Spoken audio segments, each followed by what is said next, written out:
আমার ক্যানিং পশ্চিমের বিধায়ক পরেশরাম দাস, ওনাকে অনেক ধন্যবাদ জানাই। উনি সমস্ত আশরা আমার সাথে ছিল, আশাও দিয়েছে তোমার যেটা ওখানে গেলে অসুবিধা হবে তুমি আমাকে ফোন করবে, সম্পূর্ণ তোমাকে আমি করে পূরণ করে দেবো।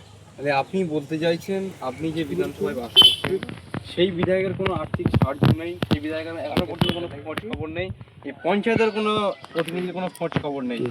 ক্যানিং পশ্চিমের বিধায়ক পরেশরাম দাস সেলিমার পাশে শেষ থেকে লাস্ট পর্যন্ত বাড়ি আসা পর্যন্ত তিনি খবরও নিয়েছেন, তিনি হেল্পও করেছেন, আপনি এটা বলতে চাইছেন তাই তো? ওনাকে অনেক ধন্যবাদ জানাই। উনি না হেল্প করলে আমরা যেতে পারতাম না ওই জায়গাটা যাওয়া। আমার তো আর্থিক অবস্থা এই, আপনারা আসছেন দেখছেন, আরও মিডিয়ায় এসছে, ওনারাও দেখে গিয়েছে আমার পরিস্থিতি কীরকম। আমি দিন খাটি।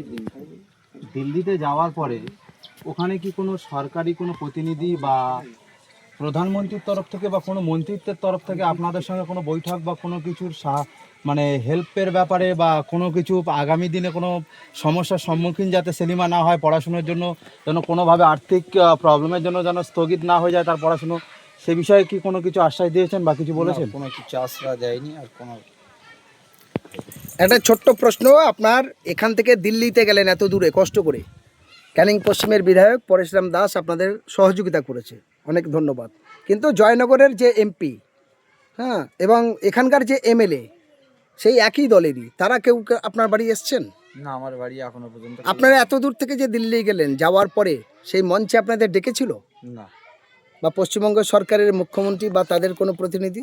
কেউ ডাকিনি। আমরা লালকেল্লার ভিতরে গিয়ে আমরা সামনাসামনি থেকে ওনার বক্তব্য শুনলাম, ওনার বক্তব্য শুনে উনিও চলে গিয়েছে, আমরাও চলে এসেছি। মানে ওই মঞ্চে ডাকেনি বা কেন্দ্র সরকারের কেউ আপনাদের সঙ্গে সাক্ষাৎও করেনি, কথা বলেনি? না, খালি দেখেছেন? দেখেছি।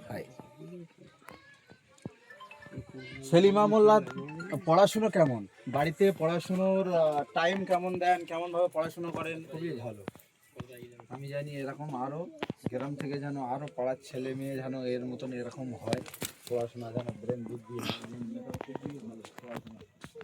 এই হলো সেলিমার ঘর, এই বাড়িতেই থাকে, এভাবেই পড়াশোনা করে, অতি কষ্টের মধ্যে দিয়ে যে চলে সেই চিত্রটা আপনাকে দেখাচ্ছি। অন্ধকার ঘরে সেলিমা থাকে।